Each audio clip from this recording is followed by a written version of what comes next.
तृप्ता जी कहंदियां नहीं, सारा परिवार इत्थे ही है, सिर्फ थोड़े नाल जांदा है मरदाना ते बाला। साहब कहंदे नहीं, मेरे नाल समूह परिवार जांदा है। तो तृप्ता जी शौक नाल पुछदियां, जिहड़ा परिवार नाल जांदा है उहदे च मां भी है, माता है? साहब कहंदे हाँ है कि माता भी है। जन्म साखी दे करते ने बड़ी सोहनी ये विचार लिखी है, ते भाई साहब भाई संतोख सिंह ने भी। उत्थे तृप्ता जी नूं यह ख्याल आया कि शायद नानक जी ये कहना चाहते हैं कि ऐ माता मैं तेरी याद नाल लेके जाना, ऐसा भुलेखा पिया। तो फिर उस भुलेखे की निवृत्ति वास्ते दूजा प्रश्न कर दियां कि पुत्र नानक जी ये दसो, जिहड़ी माता नाल जांदी है उहदा नाम की है? उस मां का नाम की है? उस माता का नाम की है जिहड़ी तुहाडे नाल जांदी? तो अज मैं आप जी नूं दसां कि गौड़ी राग दे दूजे शब्द विच गुरु नानक देव जी ने अपने परिवार का तारुफ कराया है। मेरे माँ बाप कौन ने, मेरी पत्नी कौन है, मेरे बच्चे कौन ने। गौड़ी राग दे दूसरे शब्द विच जिथे गौड़ी राग आरंभ होंदा है, उसके दूजे शब्द विच साहिबा ने अपने कुटुंब का तारुफ कराया। आम दुनिया कराउंदी है, ये मेरा भरा है, भाई ये मेरे बच्चे ने, ये मेरी पत्नी है, मेरे माँ बाप ने। इस ढंग नाल दुनिया तारुफ करांदी है। तो साहिबा ने भी तारुफ कराया और सुन के दंग रह जाओगे कि साहिबा दे माँ बाप कौन है। और इतनी भी अर्ज करते हैं, उत्थे माता तृप्ता नहीं लिखिया, ये नहीं लिखिया कि पिता कालू है, बच्चे श्री चंद या लक्ष्मी चंद ने, ऐसा नहीं लिखिया। ये इतिहासक ग्रंथ पढ़ने पैणगे कि साहिबां दा बैरूनी शरीरक पिता कौन सी, माता कौन सी, ये गल सारी अंदर दी है। और इतनी भी अर्ज करते हैं कि गुरुओं ने अपनी बाणी च अपनी गल आखी नहीं। गुरु नानक की गल तुसी गुरु ग्रंथ साहब विच लभना चाहो नहीं है, सिर्फ ब्रह्म की गल है, ईश्वर की गल है, निरंकार की गल है। गुरु नानक का जन्म कित्थे होया गुरु ग्रंथ साहब विच नहीं लिखे। उन्हां दे किन्ने बच्चे सन, परिवार की सी, की नाम सी, माता पिता कौन सन, कदों जन्मे, गुरु ग्रंथ साहब विच ये नहीं लिखिया। निरोल ब्रह्म की गल है, निरोल अकाल पुरख की गल है। इस वास्ते श्रद्धा का ते ज्ञान का तकाजा ही है कि गुरु ग्रंथ साहब नूं मत्था टेकना, निरोल निरंकार नूं मत्था टेकना। इस परपंच में साचे नाम की वड़ाई। भाव गुरुआं ने भी अपनी गल नहीं आखी, निरोल ब्रह्म की ते ईश्वर की गल है। लेकिन जिस परिवार का गुरु नानक देव जी महाराज तारुफ कराना चाहते हैं, ये परिवार अध्यात्मक है, शरीरक नहीं। एक शरीरक परिवार होंदा है, एक मनुख की आत्मा का परिवार होंदा है। तो मैं देखना कईयां दे शरीर दे परिवार ते हैं, आत्मा बिल्कुल यतीम है, लावारिस है, कोई परिवार कोई नहीं, कोई कुटुंब कोई नहीं। हो सकता है परिवार विच 40 बंदे होन, वड्डे कुटुंब वाला होवे, तां भी मैं कई देखे ऐसा कि अंदरों यतीम है, बिल्कुल ही लावारिस है। साहब इत्थे कहंदे ने अपने इस गौड़ी राग दे दूसरे शब्द विच भी जिहड़ा परिवार मेरे नाल जांदा है उहदे च मां भी है। तो तृप्ता जी पुछदियां ने, ये दस वो जिहड़ी मां नाल जांदी है उहदा नाम की है? तो बाबे ने हुण नाम दस्सिया है और शौक नाल पढ़ना। ये गौड़ी राग का दूसरा शब्द है। महाराज कहते ने, माता मत पिता संतोख, सत भाई कर एहे विसेक। मेरी मां का नाम है चंगी मत, श्रेष्ठ मत, उत्तम मत। असी उस बच्चे नूं यतीम आखदे हां जिहदी मां मर जाती है। गुरु नानक देव जी कहते ना आखो, जिहदी मां मर जाए वो जीवन के वसीले लभ लैंदा, कई दफा मिल जाते हैं, पर जिहदी मत मर जाती है वो कदम कदम ते ठोकरां खांदा है। ते वास्तविक यतीम वो है जिहदी मत मर जाती है। औखे ना होना, जिहदी मां मर जाए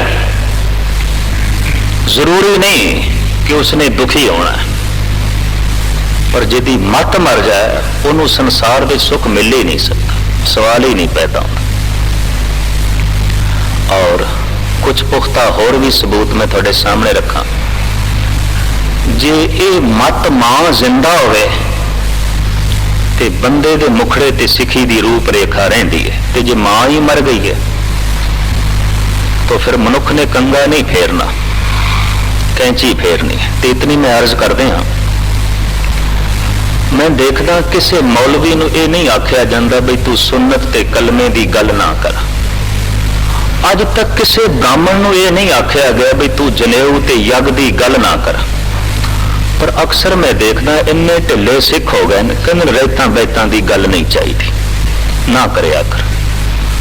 ते पुरखा जी सिख मिशनरी रहतां दी गल नहीं कर सकदा या तुसी सुनना नहीं चाहते तो फिर प्रचार का कोई मतलब ही नहीं, गुरुद्वारे आने का कोई मतलब ही नहीं। सारे का सारा ही सिलसिला पखंड है। फिर इतनी मैं अर्ज कर दें,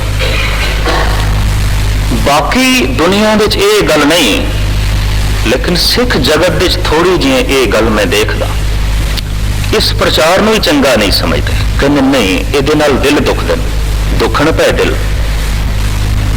यह मतलब किसी की दिल की खातर सिखी नूं कुर्बान कर देंगे, सिखी नूं खूह खत्ते च पा देंगे।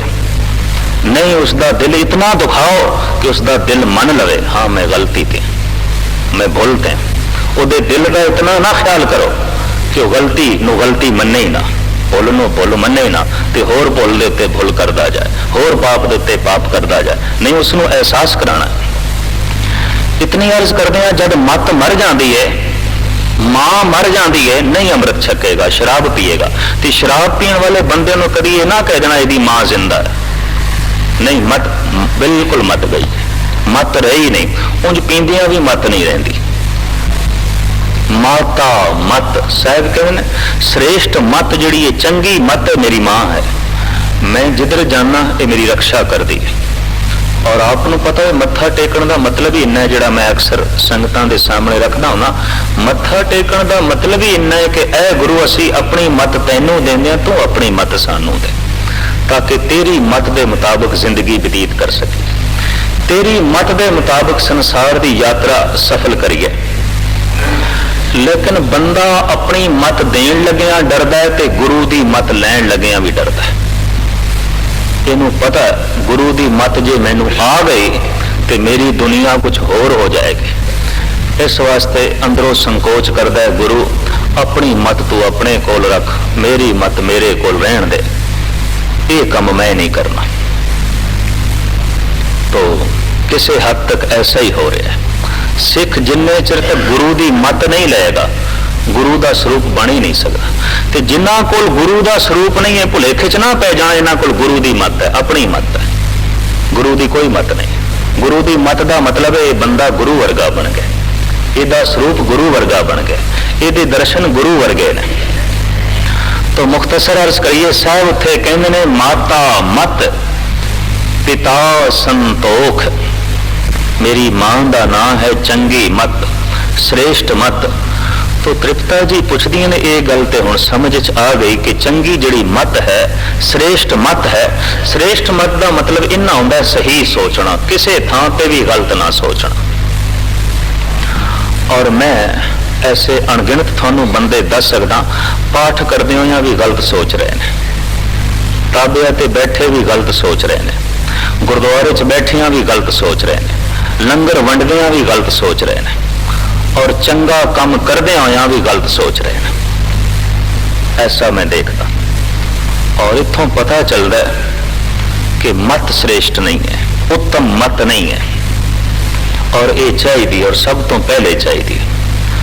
तो तृप्ता जी कहनी ने पुत्र नानक जी ये गल ते समझ दे च आ गई कि चंगी मत श्रेष्ठ मत थोड़ी मां है।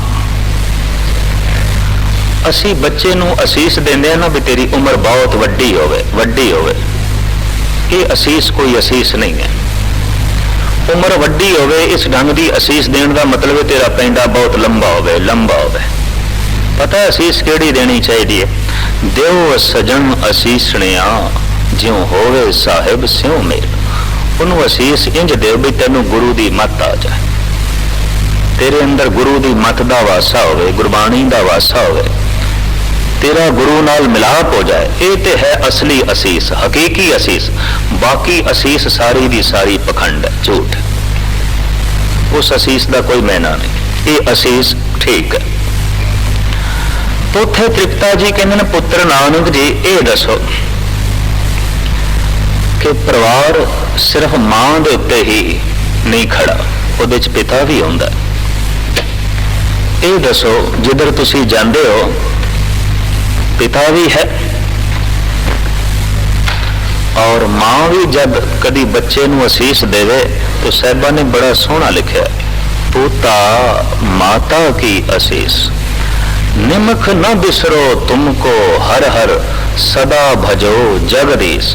ऐ पुत्र तेनू मां की ये असीस है, आशीर्वाद है कि तेनू निमख भी रब ना भुले, अठे पैर चेता बनया।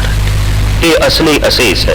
केड़ी मां देंदी अज, ते किस मां कोल ये असीस है जो इस ढंग की देंदी होवे। तो तृप्ता जी पुछदियां न, पुत्र नानक जी ये दसो क्या पिता भी नाल जांदा या सिर्फ ये मत मां है? साहब कहते हाँ जांदा है, पिता भी है। पिता संतोख, मेरे पिता का नाम है संतोख। संतोख का मतलब है जो कुछ है जैसा है ठीक है, इज्जत है, बेइज्जती है, मान है, अपमान है, नफा है, नुकसान है, जो कुछ है ठीक है। ऐसी जिसकी मन की हालत है कहा जा सकता है ये संतोखी है। तो जिहड़ा हर थां ते कहंदा ये नहीं ठीक, वो नहीं ठीक, ऐ नहीं ठीक, बस समझ लो ये तृष्णालु ते लोभी है। और संतोखी कंडियां दी सेज ते भी हस सकता है, तृष्णालु फुल्लां दी सेज ते भी रोंदे हुए देखे गए, उत्थे भी पिटदे हुए देखे गए ने। साहब कहते ने मेरे पिता का नाम है संतोख। एक गाथा चेते आई, यूनान का फाते आजम सिकंदर,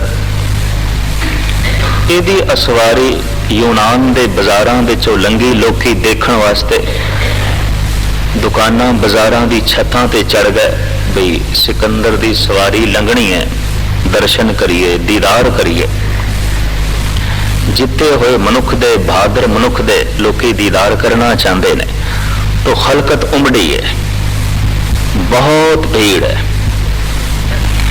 इस भीड़ विच बिल्कुल बेखबर एक मस्ताना फकीर भी बैठा, बड़ी मस्ती च बैठा, बड़े रंग च बैठा। सिकंदर दी सवारी हाथी ते बैठा, होले होले इस भीड़ विचों हाथी चल रहे, लोकी फर्शी सलाम पे कर दिन, जय जयकार कर रहे। जो हाथी इस फकीर दे कोलों लंघिया ते इस फकीर ने खड़े होके फर्शी सलाम नहीं किया, सजदा नहीं किया। सिकंदर ने हाथी रुकवाया, मन विच सोचिया अज ये गुस्ताखी कर रहा है, कल कोई होर करेगा, अज ये निरादरी कर रहा है, कल कोई होर करेगा। तो हाथी ते बैठे हुए ही आख्या, ऐ मंगते क्या तेरी शामत ते नहीं आई? तू शाही अदाब नहीं जानदा, इत्थों दे रस्मो रिवाज नहीं जानदा। फकीर दी अख खुली, बैठा सी अपनी मस्ती च, इतने शोर शराबे दे भी मस्ती च बैठा सी। थोड़ा जिहा भी शोर साडा ध्यान उचाड़ करके रख देंदा, क्योंकि ध्यान बिल्कुल कच्चा है, बिल्कुल कच्चा। अगर पक्का होवे ना तो भावें तूफान भी चले पिया सुरत टुटदी नहीं। तो जो ध्यान कच्चा है तो हवा का झोंका जड़ा है ये भी तोड़ के रख देगा। ये गल सारी ध्यान के उत्ते मुनसर है। इतनी भीड़ दे शोर शराबे च भी वो जुड़िया बैठा सी, लेकिन चीख दे नाल एक गल कन्ना च पई, ऐ मंगते तेरी शामत ते नहीं आई। अखां खुल गई, देखदा कि ये वक्त दा हुक्मरान सिकंदर सामने हाथी ते बैठा और गुस्से च है, क्रोध दे च है। किसे राजे दा क्रोध दे च आ जाना समझ लो किसे तबाही दा बायस बनदा है। एक छोटी जिहा खाल दा पानी जे गलत वगण लग पे पुठे रस्ते तो ये कोई नुकसान नहीं होता, पर एक बहुत बड़ा दरिया अपना रुख मोड़ छड़े ਤੇ ਗਲਤ ਪਾਸੇ ਵਗਣ ਲੱਗ ਪਏ ਤਾਂ ਪਿੰਡਾਂ ਦੇ ਪਿੰਡ ਉਜੜ ਜਾਂਦੇ ਨੇ, ਸ਼ਹਿਰਾਂ ਦੇ ਸ਼ਹਿਰ ਤਬਾਹ ਹੋ ਜਾਂਦੇ। ਇਤਨੀ ਮੈਂ ਅਰਜ਼ ਕਰਦਿਆਂ, ਇੱਕ ਮਾਮੂਲੀ ਹਸਤੀ ਦਾ ਬੰਦਾ ਜੇ ਬਹੁਤ ਵੱਡੀ ਵੀ ਗਲਤੀ ਕਰੇ ਉਹਦੇ ਨਾਲ ਕੋਈ ਬਹੁਤਾ ਨੁਕਸਾਨ ਨਹੀਂ ਹੁੰਦਾ, ਪਰ ਇੱਕ ਬਹੁਤ ਵੱਡਾ ਮਨੁੱਖ ਛੋਟੀ ਵੀ ਗਲਤੀ ਕਰੇ ਉਹਦੇ ਨਾਲ ਬਹੁਤ ਵੱਡੀ ਹਾਨੀ ਹੁੰਦੀ, ਬਹੁਤ ਵੱਡਾ ਨੁਕਸਾਨ ਹੁੰਦਾ। ਇਹਦਾ ਸਬੂਤ ਇੰਨੀ ਹੈ ਕਿ ਇੱਕ ਕੱਖਾਂ ਦੀ ਕੁੱਲੀ ਢਹਿ ਪੈ, ਇਹਦੇ ਨਾਲ ਇਤਨਾ ਨੁਕਸਾਨ ਨਹੀਂ ਹੁੰਦਾ, ਪਰ ਇੱਕ 50 ਮੰਜ਼ਿਲਾ ਬਿਲਡਿੰਗ ਢਹਿ ਪੈ ਬਹੁਤਾ ਨੁਕਸਾਨ ਹੁੰਦਾ, ਹਟ ਉਤਰ ਜਾਂਦੇ। ਇੱਕ ਛੋਟਾ ਮਨੁੱਖ ਬਹੁਤ ਵੱਡੀ ਗਲਤੀ ਵੀ ਕਰੇ ਕੌਮ ਦੀ ਤਬਾਹੀ ਦਾ ਬਾਇਸ ਨਹੀਂ ਬਣਦਾ, ਪਰ ਇੱਕ ਵੱਡਾ ਮਨੁੱਖ ਨਿੱਕੀ ਜਿਹੀ ਗਲਤੀ ਵੀ ਕਰ ਦੇਵੇ ਸਾਰੀ ਕੌਮ ਉਜੜ ਜਾਂਦੀ, ਸਾਰੀ ਕੌਮ ਨੂੰ ਫਲ ਭੋਗਣਾ ਪੈਂਦਾ, ਰੋਣਾ ਪੈਂਦਾ, ਦੁਖਤ ਹੋਣਾ ਪੈਂਦਾ। ਇਸ ਵਾਸਤੇ ਕਹਿ ਦਿੰਦੇ ਨੇ ਕਿ ਵੱਡੇ ਦੀ ਛੋਟੀ ਗਲਤੀ ਵੀ ਨਾਕਾਬਲੇ ਮਾਫ ਹੈ, ਔਰ ਛੋਟੇ ਦੀ ਵੱਡੀ ਗਲਤੀ ਵੀ ਜਿਹੜੀ ਹੈ ਉਹ ਕਾਬਲੇ ਮਾਫ ਹੈ। इतनी गल बिल्कुल सही है और स्पष्ट मैं कर रहे हैं। राजनीतिक पंडित भी ये कहते हैं कि एक छोटे मनुख की अजीम गलती भी काबिले माफ है, पर एक महान मनुख जो कौमी लीडर होवे, कौम की रहबरी करता होवे, उसकी निक्की गलती भी नाकाबिले माफ है, क्योंकि उसकी निक्की गलती नाल भी तबाही बहुती हो सकती, उसकी छोटी गलती नाल भी तबाही बहुती हो सकती। एक मामूली सिपाही गलती करे तो हो सकता है देश इतना नुकसान नहीं भोगेगा, पर एक राजा देश का मालिक एक निक्की गलती भी करे देश बहुता हानि उठावेगा। तो सिकंदर जलाल दे च आ गया, जोश दे च आ गया, गुस्से च आ गया। कमदियां इसने कहा, ऐ मंगते तेरी शामत ते नहीं आई। फकीर ने सोचा शहनशाह हो के ऐसे लफ्ज आखने ये शोभा वाली गल नहीं, पर हुण कह बैठा है, गुस्से च है, क्रोध च है। कि फकीर बड़ा मनमौजी से, मस्त से, आखन लगा शहनशाह गल है, मैं तेरे मत्थे दियां रेखां पढ़ रहा सी ते तेरे मत्थे दियां रेखां च बहुत कुछ लिखिया है, ते मैं पढ़न दे च इतना उलझ गया कि मैनू होर कुछ चेते नहीं रहा। सिकंदर ने सोचे कि कोई इल्मे नजूम दा माहिर है, सियाणा है, ये तो कोई भविष्य वक्त है, कोई ज्योतिषी है, इतने कोई पहुंचा हुआ फकीर है जो मेरे मत्थे दियां रेखा भी पढ़ लैंदा है। हाथी ते बैठे हुए आख्या, फिर फकीर साई फिर दसते सही की लिखे है मेरे मत्थे च। पहले मंगता आख्या सी, हुण फकीर साई। देखो ज्यों ज्यों गरज पैंदी है तो बंदा किस ढंग नाल बदलता है, किवें वो अपना बोल चाल का ढंग बदलता है, तौर तरीका बदलता है। वो फकीर कहने लगा, बहुत कुछ लिखे हुआ है, तेनू मैं बहुत कुछ दस सकदा, ते सिर्फ दस ही नहीं सकदा, बहुत कुछ तेनू दे भी सकदा। कहते हाथी तो तले उतरिया सिकंदर भी कोई गल है, ये ते रमजी बंदा, ये ते कोई पहुंचे होया बंदा। कोल आ गया, आखन लगा फकीर साई दस मेरे मत्थे च की लिखे। कह जो दिता है, बहुत कुछ लिखे है, बड़े मुल्क तेनों मिलने ने, बड़ी धन संपदा तेनों मिलनी, ते बड़ा कुछ मैं तेनों दे भी सकदा, पर एक शर्त है। सिकंदर कहंदा, दस की शर्त है, छेती दस। भी तू मेरे अगों झोली अड के खड़ा हो जा, ते फिर हाथ भी जोड़, ते ये आख कि मेरी झोली च खैर पा, फिर मैं देंगा। ये मेरी शर्त है, इस तो पहले नहीं। सोची पै गया सिकंदर, मैं इन्ना वड्डा हुक्मरान, फाते आजम, बड़े बड़े मुल्क फतेह कीते, कई राजियां नूं हराया, फिर ख्याल आया बड़ा खून खराबा करना पैंदा तां कुछ लभदा, ते इस फकीर दी दुआ नाल उंज ही बथेरा कुछ लभ पैना, ते चलो थोड़ी जी बेशर्मी सही, तो झोली अड के खड़ा हो गया। चलो वक्ती तौर पर थोड़ी जी उन्होंने शर्म बड़ी आई भी इन्नी भीड़ च मैं एक राजा झोली अड के खड़ा हुआ, पर खड़ा हो गया ते इल्तिजा करन लगा, फकीर साई पा दो खैर मेरी झोली दे च। फकीर जलाल दे च आया ते बिस्माद होके कहन लगा, जा मंगते मैं तेरी झोली च कख नहीं पाना, तू मैनू मंगता आखिया सी ना, ते मैं तेनू मंगता साबित किया। तू मंगते कोलों मंगदा पे, कितना वड्डा मंगता, ਤੇ ਮੈਂ ਤੇਰੇ ਕੋਲ ਮੰਗਿਆ ਵੀ ਨਹੀਂ, ਤੂੰ ਮੈਨੂੰ ਮੰਗਤਾ ਆਖਿਆ। ਅੱਜ ਮੈਂ ਤੈਨੂੰ ਦੱਸਣਾ ਚਾਹੁੰਦਾ ਮੰਗਤਾ ਕੌਣ ਹੈ, ਬਸ ਇੰਨੀ ਤੂੰ ਖੁਦ ਪढ़ ਲੈ। ਮੰਗਤਾ ਮੈਂ ਹਾਂ ਕਿ ਤੂੰ ਹੈ। ਮੈਂ ਤੇਰੇ ਕੋਲ ਕੱਖ ਨਹੀਂ ਮੰਗਿਆ, ਤੂੰ ਮੈਨੂੰ ਮੰਗਤਾ ਆਖਿਆ ਤੇ ਤੂੰ ਮੰਗਤੇ ਕੋਲੋਂ ਮੰਗਦਾ ਪਿਆ।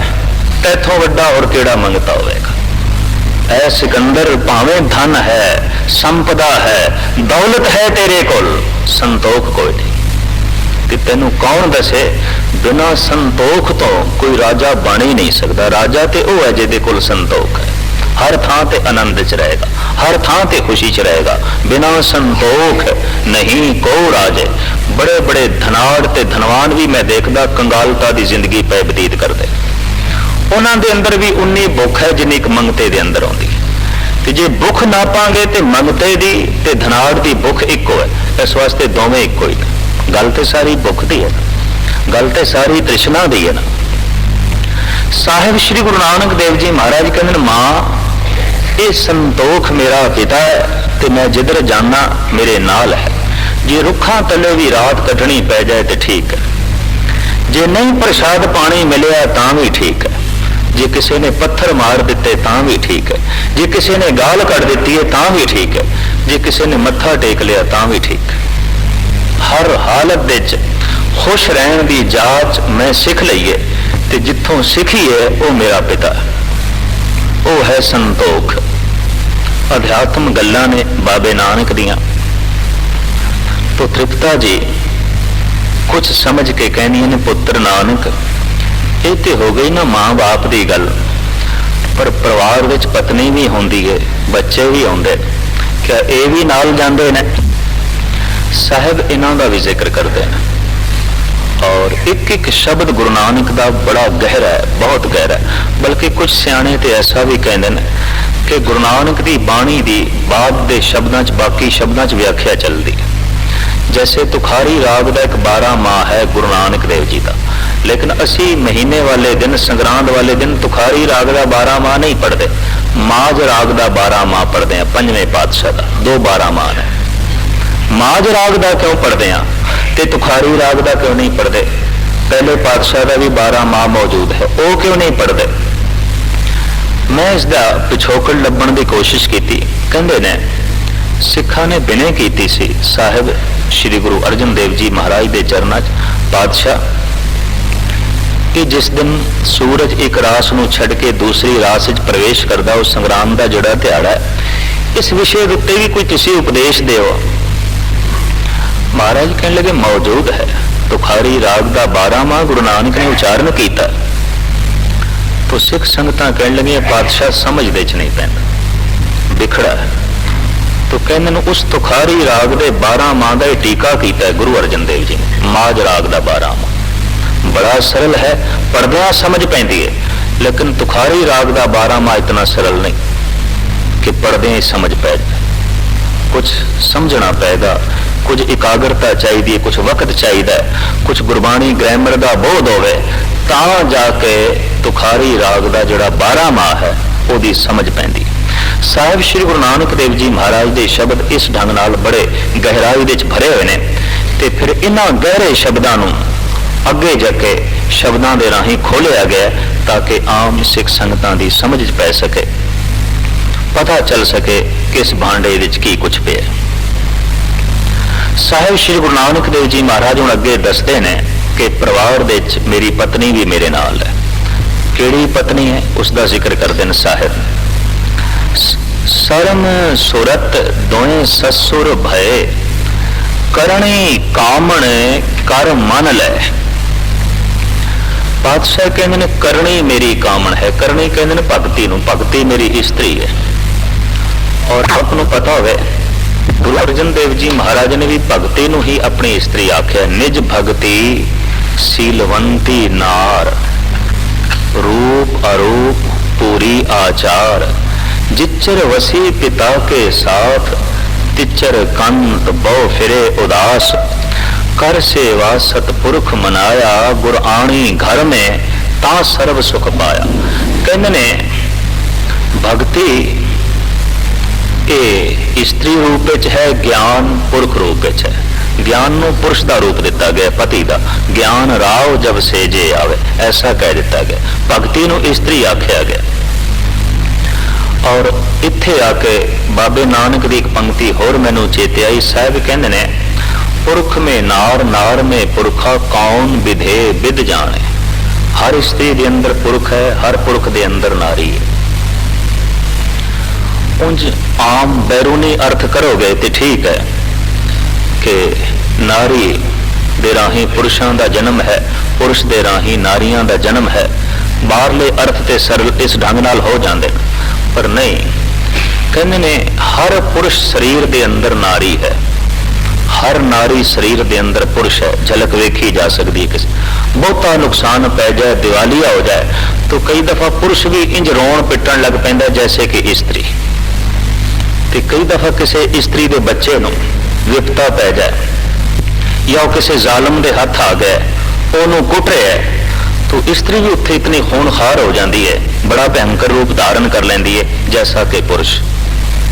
कहते ने स्त्री हर थां ते स्त्री नहीं, किसी थां ते उसका सुभाव पुरुष वाला भी होता है। ते पुरुष हर थां ते पुरुष नहीं, किसी किसी थां उसका सुभाव स्त्री वाला भी होता है, स्त्री की तरह भी प्रगट हो जाता है। दिन भर दफ्तर विच बैठिया, दुकान ते बैठिया बंदा पुरुष की तरह काम करता है, और शाम तक कहते ने इसका पुरुष शरीर थक जाता है। घर आंदे आंदे तक नारी तक काम करता है, संकोच आ जाती। और दिन भर स्त्री रूप विच रहिंदियां कहते ने स्त्री भी शाम तक थक जाती है, ये पुरुष रूप विच प्रगट होती।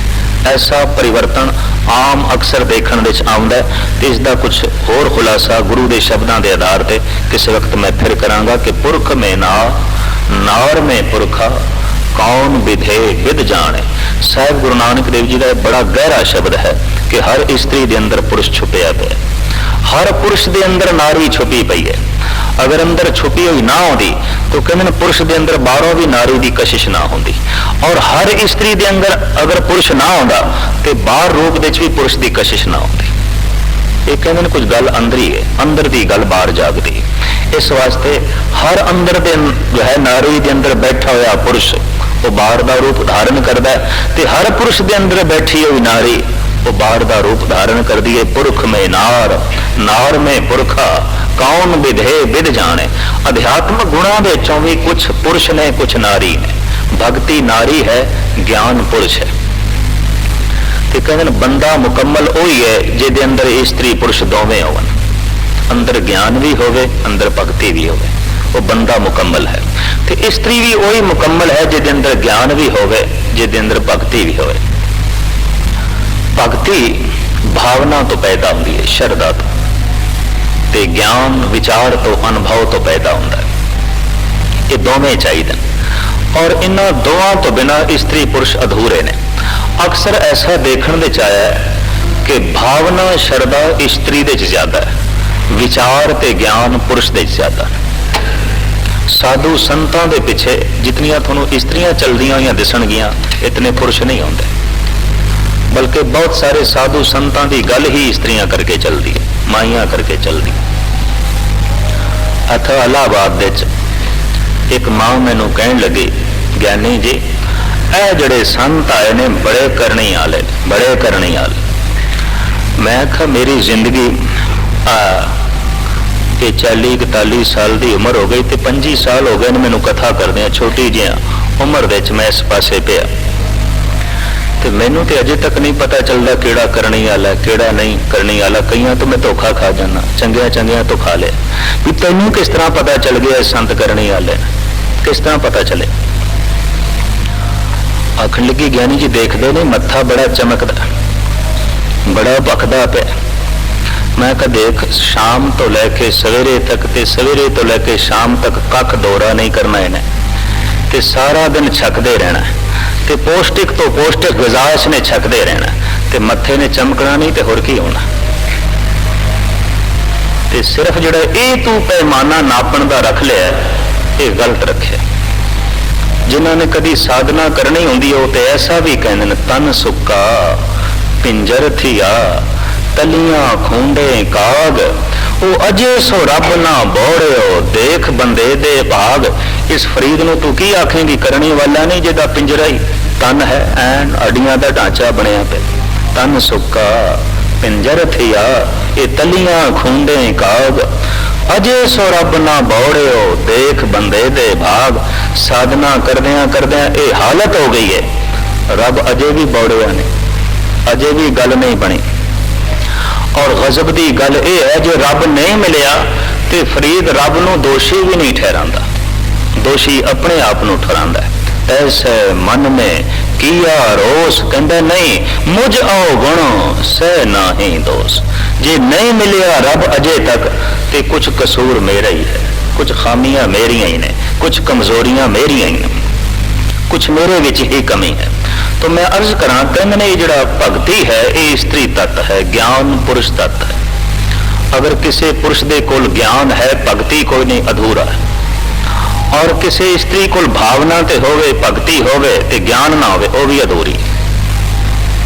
तो अधूरे आत्मक गुण मनुख नूं परमात्मा दे नाल जोड़दे ने। ये गुण पूरे चाहिए, मुकम्मल चाहिए।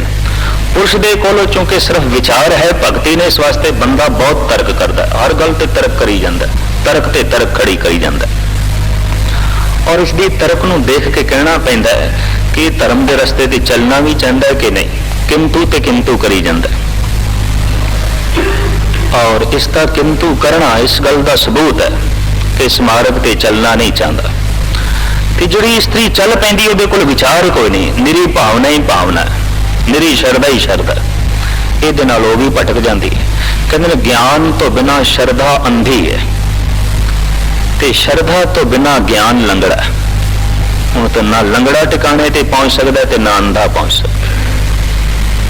ये दोवें पैर भी चाहिए, अखां चाहिए, तां जाके टिकाने ते पहुंच सकणगे।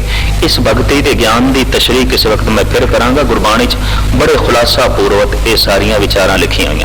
साहब भगती नूं अपनी कामण कहंदे ने गुरु नानक देव जी। ये मेरी कामण है, ये मेरी स्त्री है। इस स्त्री नूं जन्म किसने दिता?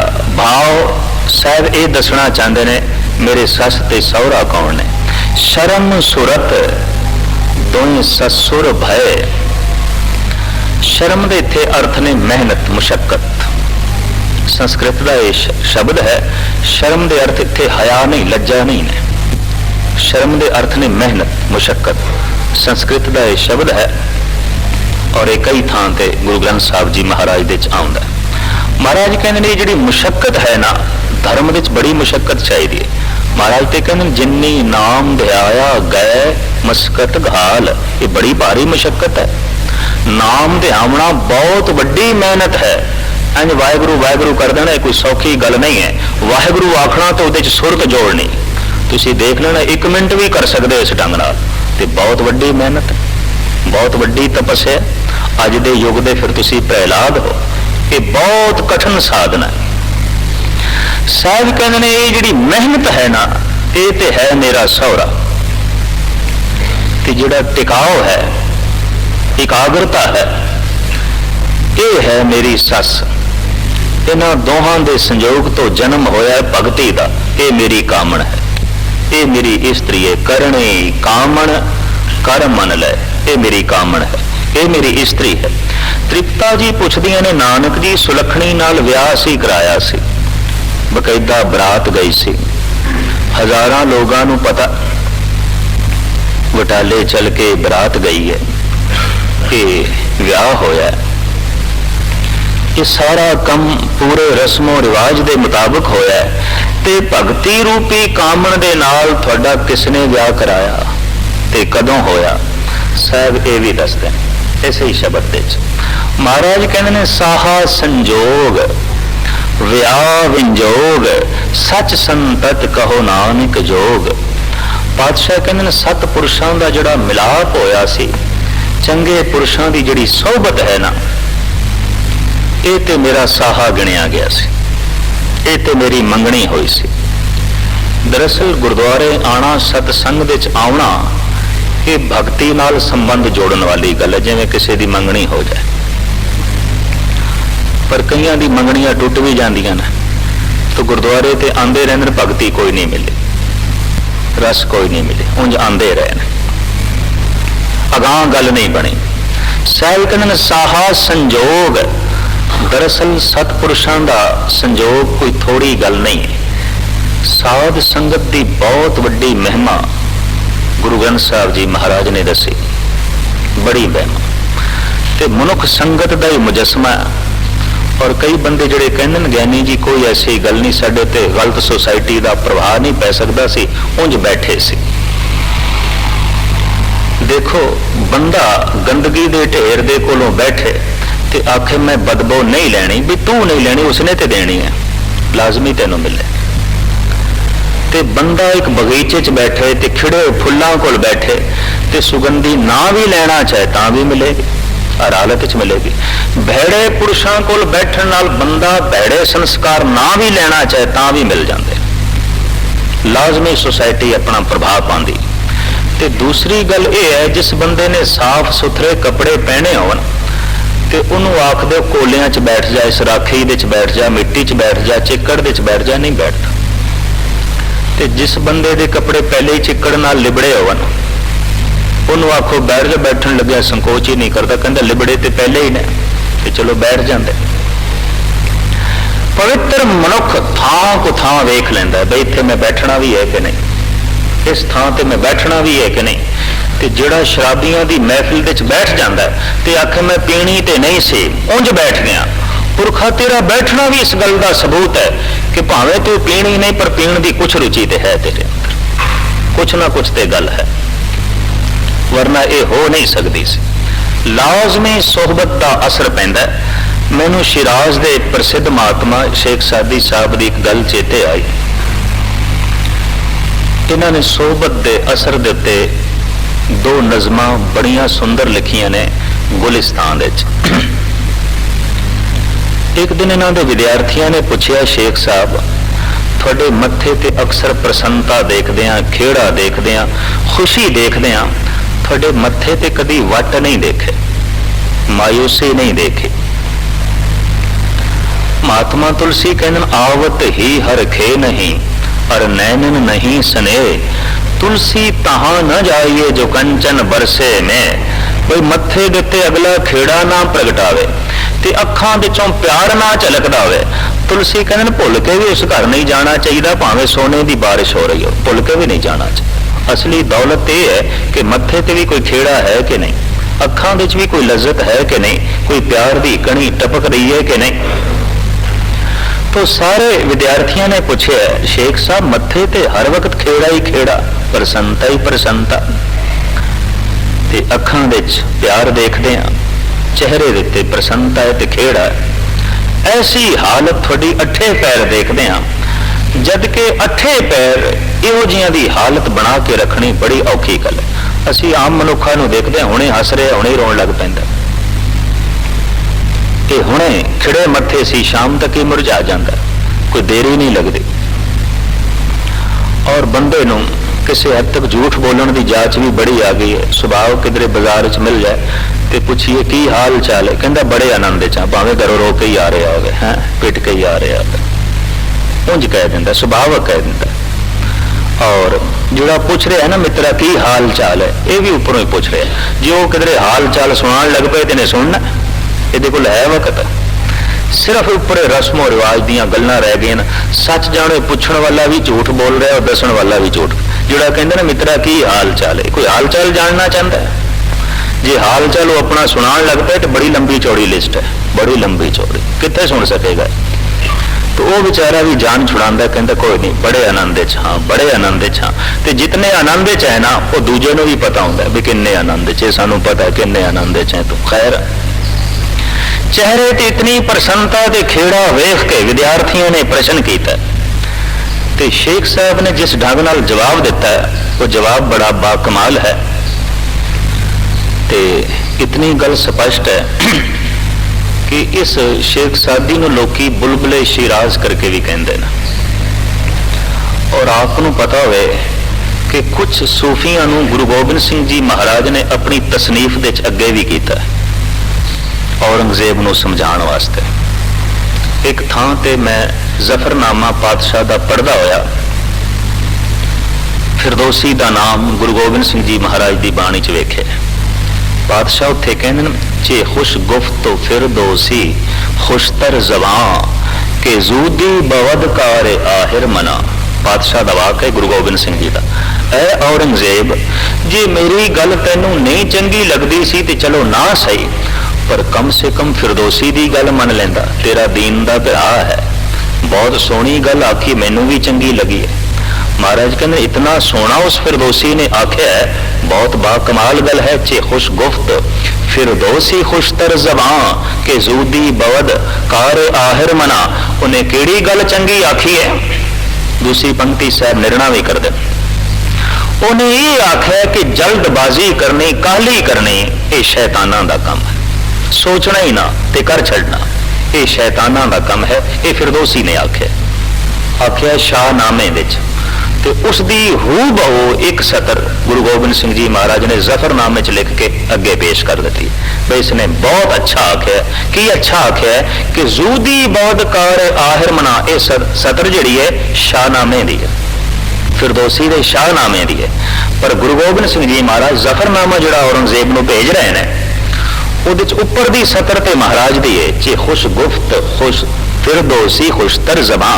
बहुत अच्छा आख्या है फिरदौसी ने। की आख्या? जी थले पूरी लाइन है वो सारी है ही फिरदौसी दी।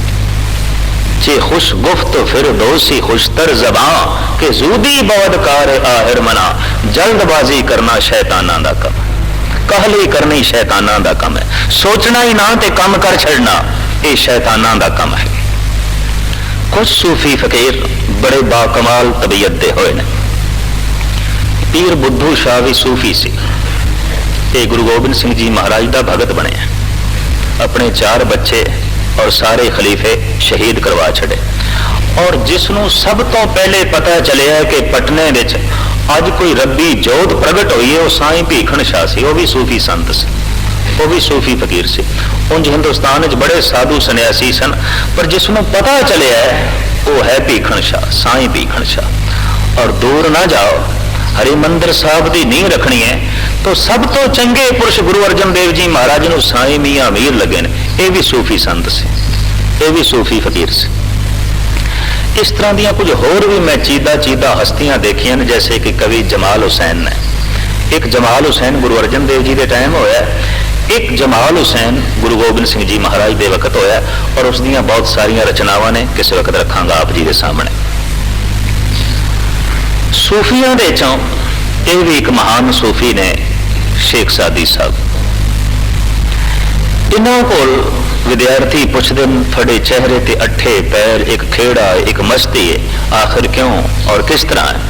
तो बड़ा सोहना जवाब दिता है। कहते हाथ धोने वास्ते मिट्टी मंगाई शेख सादी ने अपनी घर वाली नूं आवाज मार के, वो भजी हुई मिट्टी ले आई ते लियाई एक गुलदस्ते दी जिहदे च फुल पैदा होंदे सन। वो मिट्टी लियाई, उस मिट्टी दे नाल शेख सादी साहब अपने हाथ धोण लगे, लेकिन मिट्टी दे च खुशबू सी, सुगंधी सी। तो बस इतनी जिया ख्याल नहीं एक सुंदर नज़म नूं जन्म दिता है जो शेख सादी दे दिमाग चों निकली।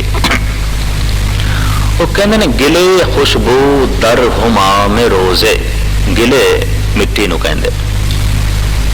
कहते ने एक दिन मैनू अपनी घरवाली के हथों खुशबूदार मिट्टी प्राप्त हुई। गिले खुशबू दर हुमाम रोजे रसीद अज दस्ते महबूब बदस्तम। कहंदा घरवाली के हथों मैनू प्राप्त हुई, पर मिट्टी च खुशबू बड़ी सी, सुगंधी बड़ी सी। गुफ्तम तो मुश्की अंबर या अमेरी कि अज खुशबू दिलावी जे तो मस्तम। ऐ मिट्टी तू दस अंबर है, अंबीरी है, मुश्की है, आया तू की है? क्योंकि तेरी सुगंधी ने मेरे दिल दिमाग नूं मुअत्तर कर दिता। इतनी महक, इतनी सुगंधी। मुश्की अंबर अंबीरी सेंटा दे नाम ने कि अज खुशबू दिलावी जे तो मस्तम। शेख सादी साहब कहते मिट्टी बोल पई। मिट्टी ने मैनू जवाब दिता, बाओ गुफ्ता मन गिले नाचीज बूदम। ऐ शेख, मैं तो एक नाचीज मिट्टी हाँ, बिल्कुल नाचीज। वलेकिन मुद्दत बागुल निशस्तम, मैं एक खास मुद्दत तक फुल दी जड़ां विच रही। जमाले हम नशे दर मन असर करद, वगरना मन हमा खाकम के हस्तम। उसकी संगत ने मैनू भी मुअत्तर कर छड़िया, नहीं तो मैं तो एक नाचीज मिट्टी हाँ। शेख सादी साहब कहने लगे, ऐ विद्यार्थियों, ऐ तालबे इल्मो, सतपुरुषां ने सोबत ने मैनू एक ऐसी सच्चाई दी है, अठे पैर मस्ती बनी रही है, नहीं तो मैं तो एक नाचीज मिट्टी का पुतला, होर कुछ नहीं। किसी की संगत का प्रताप है। जे मेरे को कोई खेड़ा देखते हो, कोई मस्ती देखते हो, कोई सबर ते संतोख देखते हो, तो किसी का दिता होया, किसी की संगत का असर है। किसी के कोल मैं बैठा तो मैं भी मुअत्तर हो गया, मेरे विच भी ये महक आन लग पई है। साहिब श्री गुरु नानक देव जी महाराज अपनी माता के सामने बचन करदे होए कहंदे ने, सतपुरुषां की जिहड़ी सोहबत होई सी, ये ते मेरा साहा गिणिया गया सी, मेरी मंगणी होई सी, ते विआह विंजोग संसारिक पदार्थां दे रसां कसां दा जिहड़ा वियोग हो गया, त्याग हो गया, ये मेरा विआह होया सी। वो मंगणी होई सी, ये विआह होया सी। हुण तृप्ता जी पुछदियां, समाप्ति करिए भी ये दसो पुत्र नानक जी, इस भगती रूपी कामण ने किसी पुत्र नूं भी